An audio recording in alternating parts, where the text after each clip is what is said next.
वफाकी काबीना ने सुप्रीम कोर्ट के इलेक्शन से मुतालिक फैसले को मुस्तरद कर दिया। वज़ीर-ए-आज़म शहबाज शरीफ की ज़ेर सदारत वफाकी काबीना के इजलास में इलेक्शन से मुतालिक सुप्रीम कोर्ट के 3 रुकनी बेंच के फैसले का जायजा लिया गया। ज़राए का बताना है कि वफाकी काबीना ने सुप्रीम कोर्ट के इलेक्शन से मुतालिक फैसले को पार्लियामेंट की करारदाद से मुतसादिम करार देते हुए इसे मुस्तरद कर दिया। ज़राए के मुताबिक इजलास में फैसला हुआ है कि सुप्रीम कोर्ट का फैसला अक़लियती फैसला है, लिहाजा काबीना इसे मुस्तरद करती है। सुप्रीम कोर्ट का फैसला काबिल अमल नहीं है। ज़राए का कहना है कि इजलास में फैसला हुआ है कि वफाकी हुकूमत सुप्रीम कोर्ट के फैसले पर ऐवान में आवाज़ बुलंद करेगी। सुप्रीम कोर्ट के फैसले पर ऐवान में हुकूमत अपना मौक़िफ़ पेश करेगी। ज़राए के मुताबिक काबीना ने सुप्रीम कोर्ट के फैसले के मुतालिक मुख्तलिफ ऑप्शंस के हवाले से टास्क दे दिए। इजलास में इत्तफाक हुआ है कि कोई फोरम खाली नहीं छोड़ा जा सकता। अक़लियती फैसले को ज़बरदस्ती अक्सरियत पर नहीं थोपा जा सकता। ज़राए का बताना है कि इजलास में इस बात पर भी इत्तफाक किया गया है कि मुल्क किसी भी आइनी और सियासी बहरान का मुतहम्मिल नहीं हो सकता। तमाम इत्तेहादियों ने वज़ीर-ए-आज़म को मुकम्मल एतमाद का यकीन दिलाया। दूसरी जानिब वज़ीर-ए-आज़म शहबाज शरीफ ने कल पार्लिमानी लीडर्स का इजलास तलब कर लिया है। याद रहे कि सुप्रीम कोर्ट के 3 रुकनी बेंच ने इलेक्शन कमीशन के 8 अक्टूबर को पंजाब में इंतखाबात कराने का हुक्म कलअदम करार देते हुए सूबाई असम्बली में 30 अप्रैल से 15 मई के दरमियान इंतखाबात कराने का हुक्म दिया है। स्टेट बैंक ने शरह सूद में 1% इजाफा कर दिया, जिसके बाद शरह सूद 21% की मुल्की तारीख की बुलंद तरीन सतह पर आ गई। स्टेट बैंक ने मॉनेटरी पॉलिसी का ऐलान करते हुए पॉलिसी रेट 100 बेसिस पॉइंट बढ़ा दिया, जिसके बाद शरह सूद 20 से बढ़कर 21% हो गई है। मरकजी बैंक की जानिब से जारी एलामिया में कहा गया है कि मार्च में महंगाई की शरह 35.4% हो गई। एलामिया में कहा गया है कि मार्च इजलास से 3 अहम पेशरफ्त नोट की हैं। करंट अकाउंट खसारा तवक्कुआत से खातिर ख्वाह कम हुआ है। IMF प्रोग्राम के नवे जायजे की तकमील में खासी पेशरफ्त हुई है। आलमी बैंकारी निज़ाम में हालिया तनाव ने बैनुल-अक़वामी मार्केट तक रसाई में मुश्किलात बढ़ाई हैं। स्टेट बैंक एलामिया में कहा गया है कि ज़री पॉलिसी पर सख्ती से आइंदा 2 सालों में महंगाई को दरमियानी मुद्दत के हदफ तक लाने में मदद मिलेगी। आलमी माली सूरत हाल की बेयकीनी और मुल्की सियासी सूरत हाल इस तजिए के लिए ख़तरा होगी। एलामिया के मुताबिक कर्जों की अदायगी के सबब ज़र मुबादला ज़खायर को दबाव में रखा हुआ है। IMF के नवे जायजे की जल्द अज जल्द तकमील ज़र मुबादला ज़खायर बढ़ाने के लिए ज़रूरी है। माली साल की औसत महंगाई 27.3% रहेगी। वफाकी हुकूमत ने साबिक वज़ीर-ए-आज़म ज़ुल्फ़िकार अली भुट्टो के कत्ल से मुतालिक अदालती रेफरेंस की जल्द समाअत के लिए सुप्रीम कोर्ट को ख़त लिखने का फ़ैसला किया है। स्पीकर राजा परवेज़ अशरफ की ज़ेर सदारत कौमी असम्बली इजलास में इजहार ख्याल करते हुए वज़ीर कानून सेनेटर आज़म नज़ीर तारड़ का कहना था कि हम किस सिमत में जा रहे हैं। जस्टिस फाइज़ ईसा ने 3 रुकनी बेंच में अज़-खुद नोटिस के हवाले से हुक्म दिया कि अज़-खुद नोटिस पर समाअत रोकी जाए। इनका कहना था कि फैसले में कहा गया है कि पहले फुल कोर्ट बुलाई जाए और इसके बाद सोमोटो के रूल्स बनाए जाएँ। आज जूनियर जजेस का एक और 6 रुकनी बेंच बनाया गया, जिन्होंने फाइज़ ईसा के बेंच के फैसले को उड़ा दिया। कानून थोड़ा सा भी जानने वाला पूछेगा कि अगर 3 रुकनी बेंच की कोई हैसियत नहीं थी तो 6 रुकनी बेंच क्यों बिठाया। आज़म नज़ीर तारड़ ने मजीद कहा कि इतनी उजलत में किए गए फैसलों से क्या मुल्क में इस्तेहकाम होगा? क्या ऐसे फैसले कानून के मुताबिक हैं? इन्होंने मजीद कहा कि ये ऐवान बार बार मुतालबा कर चुका है कि हम अदारों को मजबूत देखना चाहते हैं। अब अदारे के अंदर से कहा जा रहा है कि अदारे में वन मैन शो है। अक्सरियती फैसले को अक़लियती राय से तब्दील नहीं किया जा सकता। इंसाफ के इन बुनियादी असूलों की नफ़ी हुई है, जिनमें कहा जाता है कि सिर्फ इंसाफ होना नहीं चाहिए बल्कि इंसाफ होता नज़र भी आना चाहिए।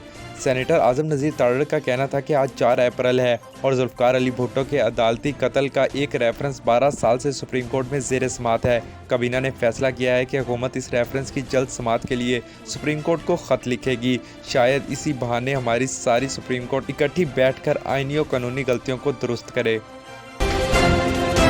IMF मुआहदे में तख़ीर वाज़ह तौर पर नज़र आने, माशी तरक्की की नमू की शरह 0.6% तक महदूद रहने की पेशगोई और नए इन्फ्लोस का रास्ता नज़र न आने जैसे अवामिल के बाइस आज भी डॉलर की तेज़ उड़ान जारी रही, जिससे डॉलर तारीख की बुलंद तरीन सतह पर पहुँच गया। इंटरबैंक में डॉलर की कीमत 287 रुपये से तजावुज़ कर गई, जबकि ओपन मार्केट रेट 291 रुपये की नई रिकॉर्ड सतह पर आ गया। गैर मुल्की कर्ज़ों की अदायगियों का दबाव और दोस्त ममालिक की जानिब से फिनांसिंग गारंटी ना मिलने से भी रुपये पर दबाव बढ़ता जा रहा है। इंटरबैंक मार्केट में कारोबारी दौरानिये के दौरान डॉलर की तसलसल से पेशकदमी जारी रही, जिसके नतीजे में कारोबार के इख्तिताम पर डॉलर के इंटरबैंक रेट 2.25 रुपये के इजाफे से 287.29 रुपये की नई बुलंद तरीन सतह पर बंद हुआ। इसी तरह ओपन करेंसी मार्केट में भी डॉलर की कदर 3.50 रुपये के बड़े इजाफे से 291 रुपये की नई बुलंद तरीन सतह पर बंद हुआ। दोस्त ममालिक से 6 से 7 अरब डॉलर की मालियाती जमानत के असूल में नाकामी के बावजूद वज़ीर ख़जाना की IMF मुआहदे से मुतालिक अमेरिका के ताउन हासिल करने की कोशिशें की जा रही हैं, लेकिन मुल्क में दाखिली सियासी इंतशार, इलेक्शन के इनकाद से मुतालिक फैसलों पर इस्तराब और गैर यकीनी माहौल ने रुपये पर दबाव बढ़ा दिया है। रूस के पड़ोसी मुल्क फिनलैंड ने नेटो में बाज़ाब्ता शमूलियत अख्तियार कर ली। रूसी महकमा खारजा की शदीद मजम्मत।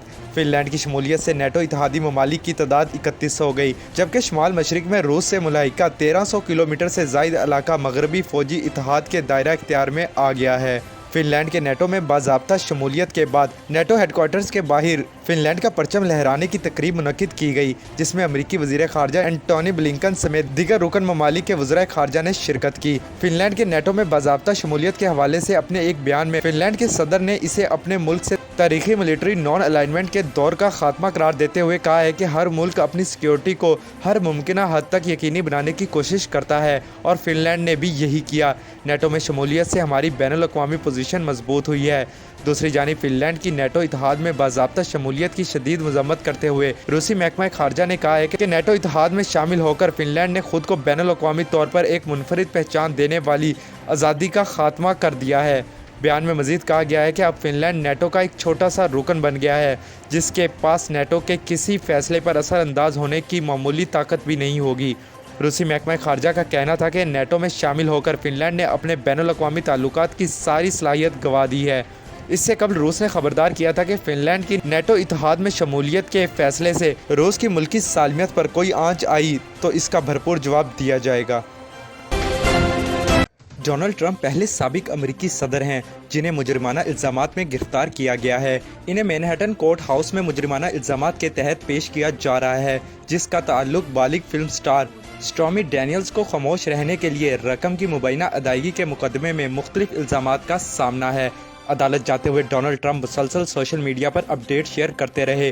ट्रंप ने लिखा है कि अदालत में पेश होना ड्रामा लगता है। लॉयर मैनहट्टन की तरफ जा रहा हूँ, ड्रामा लग रहा है, यकीन नहीं आ रहा कि ये अमेरिका में हो रहा है। ट्रंप की अदालत में पेशी पर व्हाइट हाउस का कहना है कि ट्रंप की पेशी पर सदर जो बाइडन की तवज्जो नहीं है।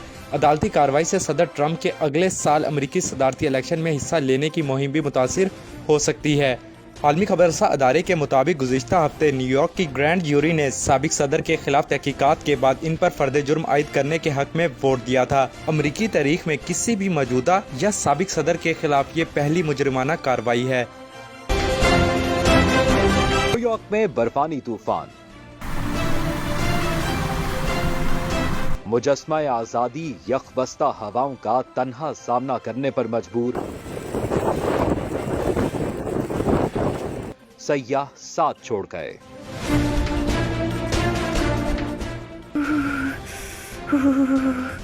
कसम से बहुत सर्दी है। लाहौरी चिली पर आएं, सर्दियों के खाबे खाएं। फ्राई फिश, गर्मा गर्म पाए, haleem, chicken corn soup, biryani, nihari, mutton pulao, टिक्के, कबाब, गाजर का हलवा, कश्मीरी चाय। 1026 कोनी आइलैंड एवेन्यू, ब्रुकलिन, न्यूयॉर्क 718-859-1400।